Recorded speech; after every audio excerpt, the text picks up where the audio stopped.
ይህ ኮንዶሚኒየም አይደለም። በመሃል መገናኛ ላይ በ40/60 አከፋፈል ቴምር ፕሮፐርቲስ አዲስ ነገር ለእናንተ ይዞላችሁ የመጣ እንጂ ከስቱዲዮ 32 ካሬ ጀምሮ በ2,700,000 ብር ጠቅላላ ክፍያ እንዲሁም ባለ 1 መኝታ 60 ካሬ በ4,600,000 ብር ጠቅላላ ክፍያ፣ ባለ 2 መኝታ 90 ካሬ በ7 ሚሊዮን ጠቅላላ ክፍያ እንዲሁም ባለ 3 መኝታ ከ113 ካሬ ጀምሮ የካሬ አማራጭ በ9,200,000 ብር ጠቅላላ ክፍያ ጀምሮ እነዚህ ቤቶች 35% ድረስ ቅናሽ የተደረጉ ቤቶች ሲሆኑ አሊያም ደግሞ 20% ብቻ ቅድመ ክፍያ በመክፈል ቀሪውን ቀስ ብላችሁ የምትከፍሉበትን አማራጭ ይዘንላችሁ መተናል። በተጨማሪ ደግሞ በ40/60 አከፋፈላችን 40% ብቻ ሲከፍሉ 10% ቅናሽ እናደርግላችሁና ቀሪውን 60% ቀስ ብላችሁ ቤቱን ስትረከቡት የምትከፍሉት ይሆናል።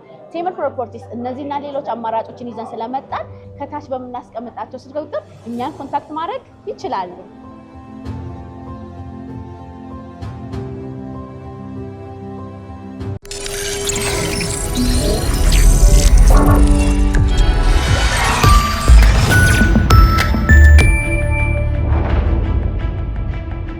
ጤና ይስጥልኝ።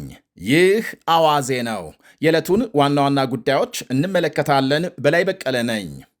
ኢራን በአውሮፓ የሚገኙ የአሜሪካ ኢላማዎችን ለመምታት አቅዳለች መባሉን ተከትሎ ኔቶ አባል ሀገራትን ለመከላከል ዝግጁ መሆኑን ገለጸ። ሮይተርስ የዜና ወኪል ዛሬ የኔቶ ባለሥልጣንን ጠቅሶ ባሰራጨው ዘገባም የጥምረቱ የመከላከልና ጥቃት የማድረስ አቅሙ ጠንካራና ውጤታማ መሆኑ ተመልክቷል።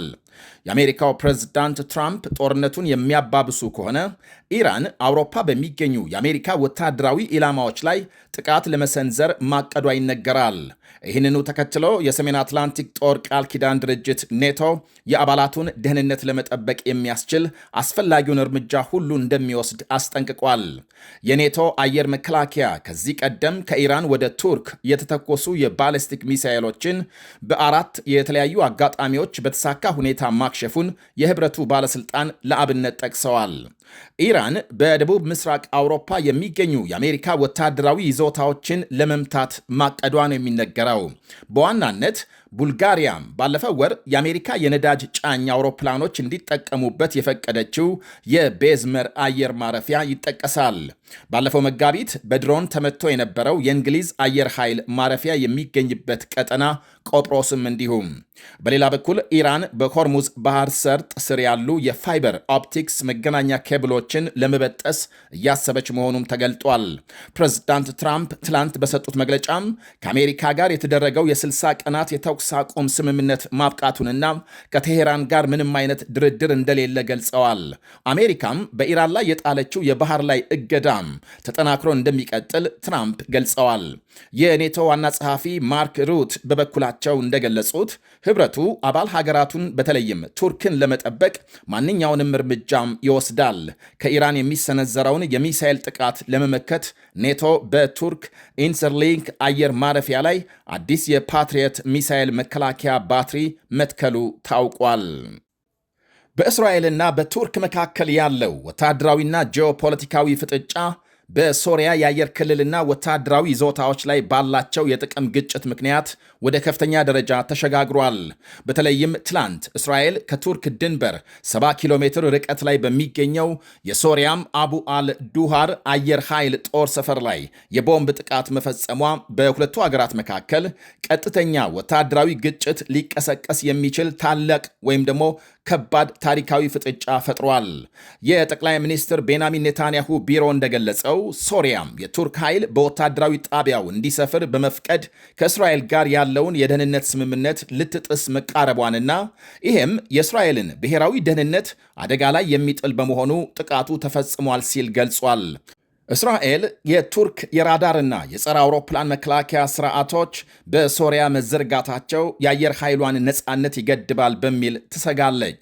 የፕሬዝዳንት ራሲብ ጣይብ ኤርዶዋን መንግስት በበኩሉ የእስራኤልን ክስ መሠረተ ቢስ በማለት ውድቅ አድርጓል። ቱርክ እስራኤልን የሶሪያን ሉዓላዊነት በመጣስና ቀጠናውን ወደ አለመረጋጋት በመውሰድ ከሳለች።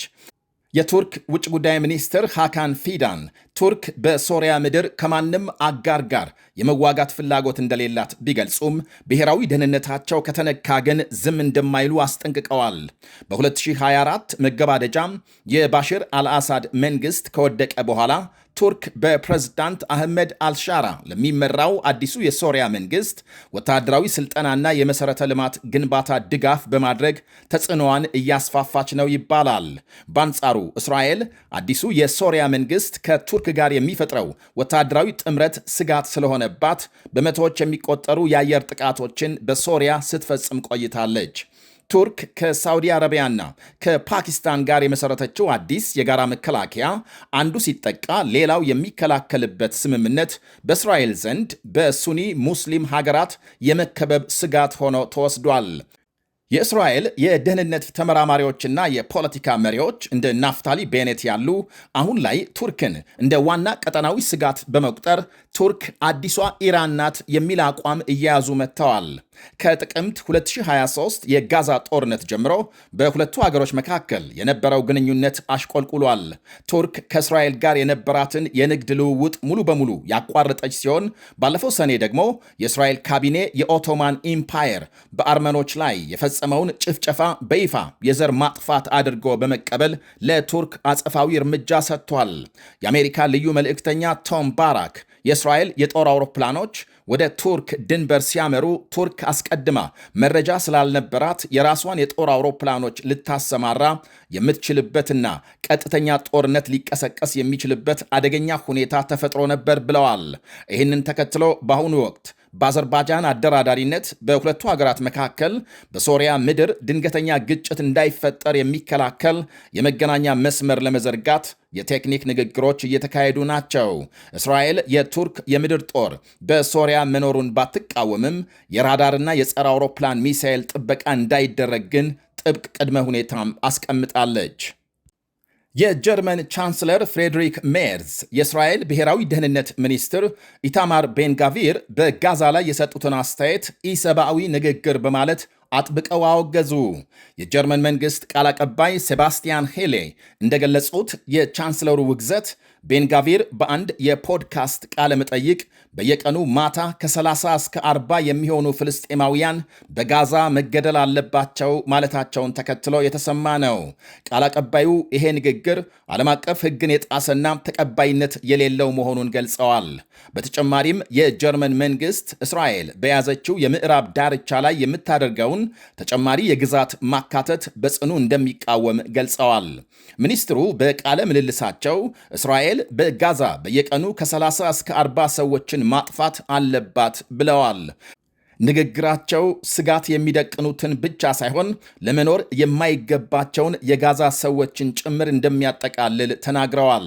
የጀርመን መንግሥት ንግግሩን ከማውገዝ ባለፈ በአውሮፓ ሕብረት ደረጃም በቤንጋቪር ላይ ማዕቀብ ለመጣል ውይይቶች እየተደረጉ መሆኑን አመልክቷል። የፈረንሳይ ውጭ ጉዳይ ሚኒስትር ዣን ኖኤል ባሮትም ንግግሩን የማይታገሱት ኢሰብአዊ ሲሉ አውግዘውታል። ጀርመን በምዕራብ ዳርቻ የሚደረጉ ማናቸውንም የእስራኤል የሰፈራ ማስፋፊያና ጠቅላላ እንቅስቃሴዎች የሁለቱ ሀገራት መፍትሄ ተስፋን ያጨልማል ስትል ገልጣለች። የጀርመንና የፈረንሳይ ባለሥልጣናት በኢታማር ቤንጋቪር ላይ የአውሮፓ ሕብረት የጉዞ እገዳና የሀብት እገዳ እንዲጥል እየገፋፉ ናቸው። ያም ሆኖ ማዕቀብ ለመጣል የሁሉም 27 የአውሮፓ ሕብረት አባል ሀገራት ስምምነት ያስፈልጋል። ሆኖም አንዳንድ እንደ ሃንጋሪና ቼክ ሪፐብሊክ ያሉ ሀገሮች እስራኤልን በጽኑ ስለሚደግፉ ውሳኔው ፈታኝ ሊሆን እንደሚችል ተገልጧል።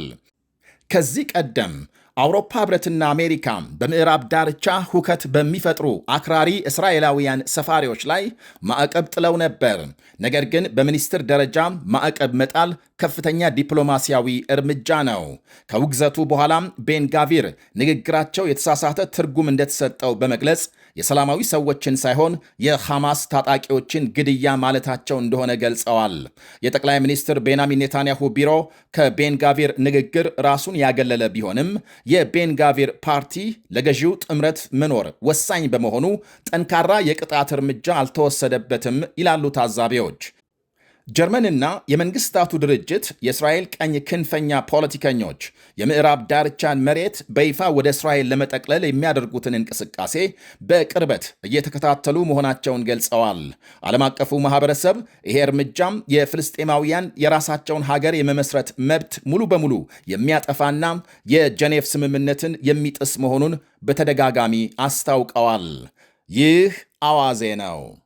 ይህ ኮንዶሚኒየም አይደለም። በመሃል መገናኛ ላይ በ40/60 አከፋፈል ቴምር ፕሮፐርቲስ አዲስ ነገር ለእናንተ ይዞላችሁ የመጣ እንጂ ከስቱዲዮ 32 ካሬ ጀምሮ በ2,700,000 ብር ጠቅላላ ክፍያ እንዲሁም ባለ 1 መኝታ 60 ካሬ በ4,600,000 ብር ጠቅላላ ክፍያ፣ ባለ 2 መኝታ 90 ካሬ በ7 ሚሊዮን ጠቅላላ ክፍያ እንዲሁም ባለ 3 መኝታ ከ113 ካሬ ጀምሮ የካሬ አማራጭ በ9,200,000 ብር ጠቅላላ ክፍያ ጀምሮ እነዚህ ቤቶች 35% ድረስ ቅናሽ የተደረጉ ቤቶች ሲሆኑ አሊያም ደግሞ 20% ብቻ ቅድመ ክፍያ በመክፈል ቀሪውን ቀስ ብላችሁ የምትከፍሉበትን አማራጭ ይዘንላችሁ መተናል። በተጨማሪ ደግሞ በ40/60 አከፋፈላችን 40% ብቻ ሲከፍሉ 10% ቅናሽ እናደርግላችሁና ቀሪውን 60% ቀስ ብላችሁ ቤቱን ስትረከቡት የምትከፍሉት ይሆናል። ቴምር ፕሮፐርቲስ እነዚህና ሌሎች አማራጮችን ይዘን ስለመጣን ከታች በምናስቀምጣቸው ስልክ ቁጥር እኛን ኮንታክት ማድረግ ይችላሉ።